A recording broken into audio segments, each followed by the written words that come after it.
124 साल पहले ईयर 1900 में इंडिया ने ओलंपिक्स में पहली बार पार्टिसिपेट किया था। तब से लेके अब तक इंडिया ने टोटल 35 मेडल्स जीते हैं। दूसरी तरफ हमारे पड़ोसी देश चाइना ने अकेले पिछले ओलंपिक्स में ही 36 गोल्ड मेडल्स जीते थे।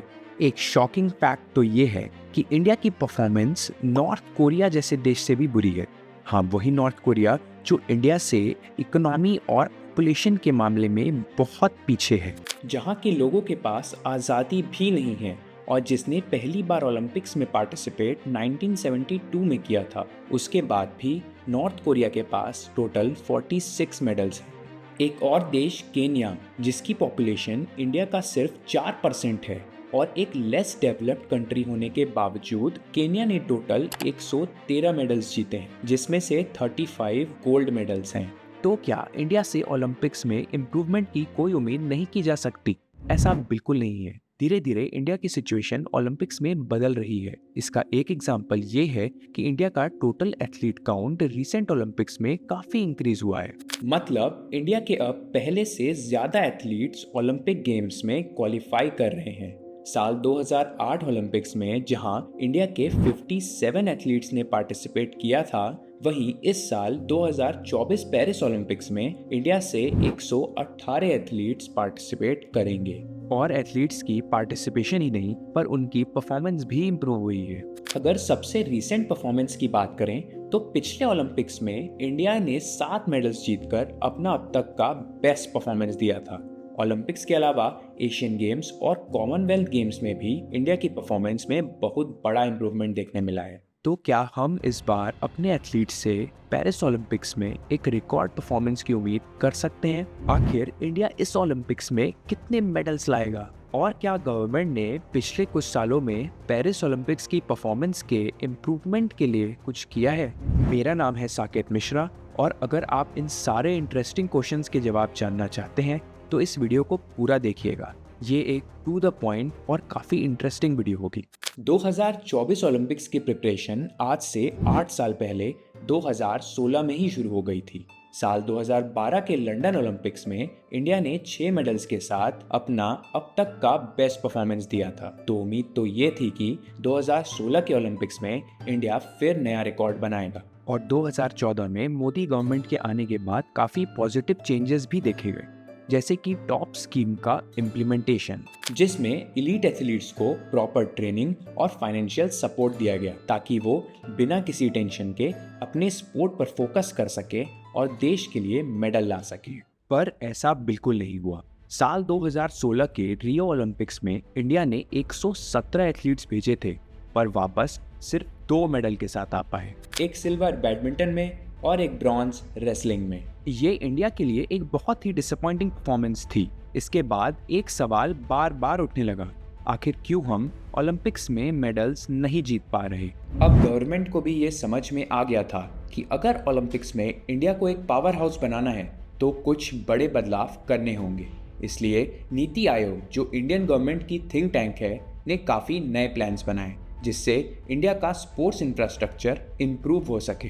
साथ ही फ्यूचर के लिए एक बहुत ही बड़ा स्टेटमेंट दिया कि 2024 में होने वाले पेरिस ओलंपिक्स में इंडिया 50 मेडल्स जीतेगा। अब 8 साल बाद हम 2024 पेरिस ओलंपिक्स से अब कुछ ही वक्त दूर है। तो क्या हम इस बार 50 मेडल्स लेकर आ रहे हैं? अगर एक वर्ड में इसका जवाब दें तो नहीं। इंडिया की परफॉर्मेंस और उसका इंफ्रास्ट्रक्चर इम्प्रूव तो हुआ है पर अभी भी हम यूएसए और चाइना जैसे देशों से बहुत पीछे हैं। तो क्या गवर्नमेंट ने इन 8 सालों में इंडिया की स्पोर्ट्स पर इतना फोकस नहीं किया? ऐसा नहीं है।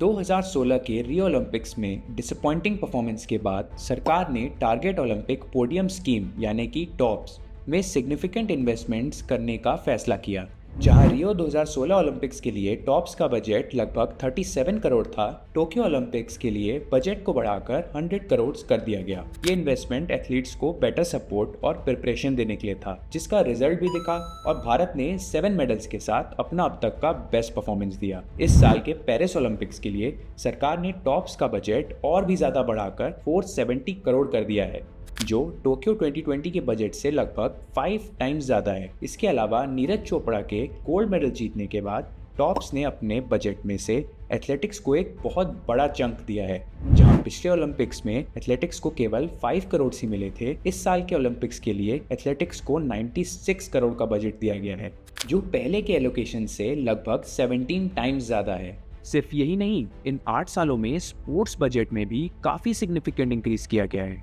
2016 से 2021 तक स्पोर्ट्स बजट में 1004 करोड़ का इंक्रीज हुआ, जो 1592 करोड़ से बढ़कर 2596 करोड़ हो गया। और 2021 से 2024 तक ये बजट 846 करोड़ बढ़कर 3397 करोड़ हो गया। अगर 2016 से देखें तो इन 8 सालों में स्पोर्ट्स बजट डबल हो गया है। सरकार स्पोर्ट्स और एथलीट्स को बेटर सपोर्ट देने के लिए कितनी सीरियस है, ये इन नंबर से समझ में आता है। लेकिन ग्लोबल स्टैंडर्ड के हिसाब से हमें और भी ज़्यादा इन्वेस्टमेंट की ज़रूरत है। तो ये इन्वेस्टमेंट आखिर आएगी कहाँ से? इसका जवाब है प्राइवेट सेक्टर। यूएसए और चाइना में भी सिर्फ गवर्नमेंट स्पोर्ट्स में इतना इन्वेस्ट नहीं करती, वहाँ के प्राइवेट सेक्टर का भी स्पोर्ट्स में एक बहुत बड़ा रोल है। अगर इंडिया में देखें तो पिछले कुछ सालों में काफ़ी प्राइवेट प्लेयर्स स्पोर्ट्स में इन्वॉल्व हुए हैं। जैसे कि रिलायंस और हीरो जैसी कंपनी स्पोर्ट्स में इन्वेस्ट कर रही हैं, पर इन सब में सबसे मेजर इन्वेस्टर है पार जिंदल की JSW स्पोर्ट्स, जिसने इंडियन स्पोर्ट्स में काफ़ी इन्वेस्ट किया है। JSW ने लगभग 100 करोड़ की इन्वेस्टमेंट से इंस्पायर इंस्टीट्यूट ऑफ स्पोर्ट्स यानी IIS बनाया, जो एलीट एथलीट्स को ट्रेनिंग, कोचिंग और न्यूट्रिशनल सपोर्ट प्रोवाइड करता है। ओलंपिक्स में गोल्ड लाने के बाद नीरज चोपड़ा ने कहा, JSW के IIS में मैंने अपनी इंजरी से रिकवर किया और मेहनत की ताकि मैं उस लेवल तक पहुंच सकूं जो मुझे ओलंपिक गोल्ड लाने के लिए ज़रूरी था। ये चीज़ बताती है कि प्राइवेट इन्वेस्टमेंट किसी देश के स्पोर्ट्स में सक्सेस के लिए कितना ज़्यादा इम्पोर्टेंट है। पर इंडिया को अभी और भी काफ़ी ज़्यादा प्राइवेट इन्वेस्टमेंट चाहिए, जिससे एक दिन 50 मेडल्स का सपना सच हो सके। JSW के पार जिंदल ने भी अपने एक इंटरव्यू में यही कहा कि कंट्री को एटलीस्ट 20 प्राइवेट इन्वेस्टर्स चाहिए जो स्पोर्ट्स को सपोर्ट करे ताकि हमारी ओलंपिक्स परफॉर्मेंस इंप्रूव हो सके। ये तो क्लियर है कि इन्वेस्टमेंट ज़रूरी है, पर जो चीज़ सबसे ज़्यादा इम्पोर्टेंट है वो है एथलीट्स की परफॉर्मेंस। लास्ट ओलंपिक्स से अब तक जो फंड्स में इंक्रीज हुआ है उसका क्या इम्पैक्ट होगा इंडिया के पेरिस ओलंपिक्स की परफॉर्मेंस में। टोक्यो में अपना बेस्ट परफॉर्मेंस देने के बाद पेरिस ओलंपिक्स में इंडिया के 118 एथलीट्स पार्टिसिपेट करेंगे। तो क्या होगा इंडिया का टोटल मेडल काउंट? क्या इंडिया इस बार डबल डिजिट्स में मेडल्स ला पाएगा? आइए नज़र डालते हैं उन इंडियन एथलीट्स पे जिनके मेडल लाने के सबसे ज़्यादा चांसेस हैं। एथलेटिक्स में टोटल इंडिया 4 मेडल ला सकता है और इसके चांसेस 50% हैं। नीरज चोपड़ा और किशोर कुमार जीना जेवलिन में मेडल्स ला सकते हैं और नीरज की कंसिस्टेंसी और फॉर्म को देखें तो वो फिर से गोल्ड मेडल जीत सकते हैं। वहीं किशोर कुमार जीना की रिसेंटली काफ़ी ज़बरदस्त परफॉर्मेंस रही है, पर पेरिस में मेडल जीतना उनके लिए एक चैलेंजिंग टास्क होगा। इंडिया की मेंस रिले टीम भी रिसेंट एशियन गेम्स में स्ट्रॉन्ग परफॉर्मेंस के साथ पेरिस में कॉन्फिडेंट होगी। ओलंपिक्स में मेडल जीतना टफ होगा, पर इस टीम ने रिसेंटली अपनी अच्छी परफॉर्मेंस से काफ़ी शॉकिंग रिजल्ट्स दिए हैं। 3000 मीटर मेंस स्टीपल चेस में अविनाश साबले, जो इंडिया के नेशनल रिकॉर्ड होल्डर हैं, ओलंपिक्स में उनको काफ़ी टफ कॉम्पिटिटर्स को फेस करना होगा। अविनाश की स्किल और पेस टॉप क्लास है, बट मेडल जीतने के लिए हाई प्रेशर में अपना बेस्ट परफॉर्मेंस देना होगा। बॉक्सिंग में इंडियन एथलीट्स से 3 मेडल्स लाने की उम्मीद है और इसके 60% चांसेस भी हैं। निखत जरीन, जो रिसेंटली वर्ल्ड चैंपियनशिप में गोल्ड जीत चुकी हैं, पेरिस में उनका एक मेडल तो ऑलमोस्ट कंफर्म्ड ही है। वहीं अमित फंगल और लवलीना, जिनकी रिसेंट फॉर्म इतनी खास नहीं रही है, पर फिर भी इनके एक्सपीरियंस के कारण इनके मेडल जीतने के हाई होप्स हैं। अगर वेट लिफ्टिंग में देखें तो एक मेडल मीराबाई चानू का कंफर्म्ड ही है। मीराबाई ने टोक्यो में सिल्वर जीता था और अब पेरिस में भी सिल्वर जीतने का उनका 80% चांस है। शूटिंग में हम टोटल 5 मेडल्स जीत सकते हैं और इसके 70% चांसेस भी हैं। सिफ्त कौर, मनु बखेर, ऐश्वर्य प्रताप सिंह, रिदम सांगवान इंडिविजुअली और मिक्स्ड राइफल और पिस्टल की टीम्स ये सभी मेडल्स ला सकते हैं। शूटिंग में इंडियन एथलीट्स हर बार ओलंपिक्स में काफ़ी डिसअपॉइंट करते हैं। इस साल पेरिस में शूटिंग से काफ़ी उम्मीदें हैं। होप कि इस बार हमारे एथलीट्स प्रेशर को अच्छे से हैंडल करेंगे। हॉकी में भी इंडिया फिर से मेडल जीत सकता है और इसके 70% चांसेस भी हैं। इंडियन मेंस हॉकी टीम, जिन्होंने 41 इयर्स के बाद टोक्यो में ब्रोंज जीता था, इस बार पेरिस में अपनी लास्ट परफॉर्मेंस को रिपीट या बेटर करना चाहेगी। बैडमिंटन में 80% चांसेस हैं कि इस बार इंडिया 3 मेडल्स लेकर आएगा। बैडमिंटन में पिछले 3 ओलंपिक्स से मेडल्स आ रहे हैं, पर इस बार होप्स ये है कि मेडल्स एक से ज्यादा हों। लक्ष्य सेन, पीवी सिंधु और मेंस टीम बैडमिंटन में मेडल्स लाने के फेवरेट्स हैं। रेसलिंग में टोटल 3 मेडल्स आ सकते हैं, बट इसके चांसेस 30% ही हैं, क्योंकि इस बार टोक्यो के मेडल विनर्स बजरंग पुनिया और रवि दहिया पेरिस में क्वालिफाई नहीं कर पाए, जो इंडिया के लिए एक बड़ा सेटबैक है। पर विनेश फोगाट, अंतिम फंगल और अमन शेरावत से मेडल के हाई होप्स हैं। गोल्फ में अदिति अशोक, जो लास्ट ओलंपिक्स में ब्रोंज मेडल जीतने के बहुत क्लोज आ गई थी, उनकी इस बार ब्रोंज जीतने के 50% चांसेस हैं, क्योंकि उनकी रिसेंट फॉर्म काफ़ी अच्छी है और वो बिग मैचेस में प्रेशर अच्छे से हैंडल करती हैं। आर्चरी में इंडिया 2 मेडल्स ला सकता है और इसके चांसेस 50% है। धीरज इंडिविजुअली और मेंस आर्चरी टीम काफ़ी स्ट्रॉन्ग कंटेंडर होगी, लेकिन कोरिया और यूएसए के आर्चर्स को हराना एक टफ टास्क होगा। तो ये थे वो एथलीट्स जिनसे पेरिस ओलंपिक्स 2024 में इंडिया मेडल की उम्मीद कर सकता है। पर इसका मतलब ये नहीं कि बाकी एथलीट्स कुछ नहीं कर पाएंगे। इंडिया की 118 की लिस्ट में और भी ऐसे बहुत सारे नाम हैं जो उस दिन अपना बेस्ट देके सबको चौंका सकते हैं।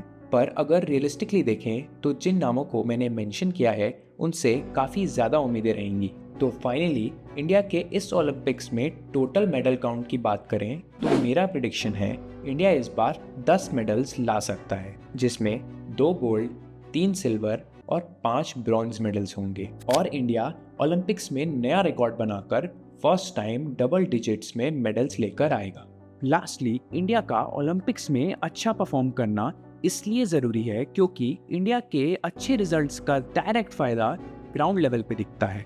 जैसे कि जब नीरज चोपड़ा ने ओलंपिक्स में गोल्ड जीता था, तो देश में जेवलिन की सेल्स लगभग 4 टाइम्स बढ़ गई और जेवलिन कोचेस की डिमांड भी हाई हो गई। लोगों को नई होप मिली कि हम कम पॉपुलर स्पोर्ट्स में भी अपना करियर बना सकते हैं। इसका एक और एग्जाम्पल ये है कि कई शूटर्स जो इस ओलंपिक्स में पार्टिसिपेट कर रहे हैं, उनका इंटरेस्ट शूटिंग में अभिनव बिंद्रा के 2008 में गोल्ड जीतने के बाद आया। और टोक्यो ओलंपिक्स में इंडिया की अच्छी परफॉर्मेंस के बाद पेरिस ओलंपिक्स का जनवरी तक का टोटल स्पॉन्सरशिप रेवेन्यू 50 करोड़ से भी ज़्यादा क्रॉस कर गया है, जो कि टोक्यो ओलंपिक्स के टोटल स्पॉन्सरशिप का डबल है। Thanks for watching. I hope कि आपको ये वीडियो पसंद आया होगा।